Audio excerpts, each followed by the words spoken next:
This is the part 2 video of the urea cycle. In this cycle, we will discuss about the regulation of the urea cycle and the integration between the urea cycle and the Krebs cycle. In the part 1 video, we have discussed about the urea cycle, its steps, its reactions, its complete cycle and its energetics. If you have not seen that video, then please see that video and the link is given in the description box. The regulation of urea cycle. Then firstly, it is regulated by the allosteric regulation of the N-acetyl glutamate. N-acetyl glutamate is the allosteric activator CPS1 carbamyl phosphate synthase 1 enzyme. Then CPS1, the reaction catalyzed by CPS1 is a rate limiting step and it is a irreversible reaction.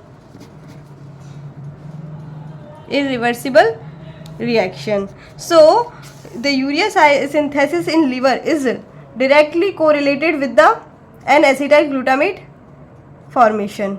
Direct meaning जितना ज़्यादा urea बनेगा उतना ज़्यादा N-acetyl glutamate होगा उतना ज़्यादा urea बनेगा. N-acetyl glutamate. Now the level of arginine promotes the synthesis of N-acetyl glutamate and high rich protein diet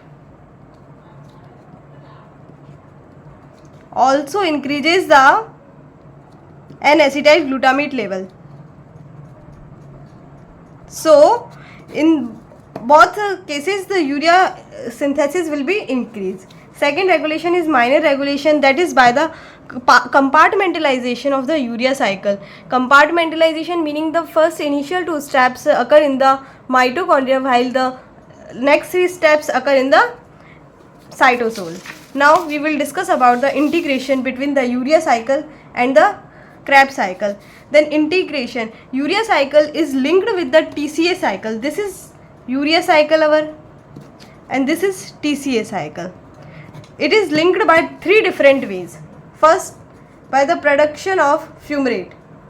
The production of fumarate in the urea cycle is a major integrating point between the urea cycle and TCA cycle. This fumarate that is produced in urea cycle can be converted to the malate and then into the oxaloacetate, then it can be entered into the TCA cycle.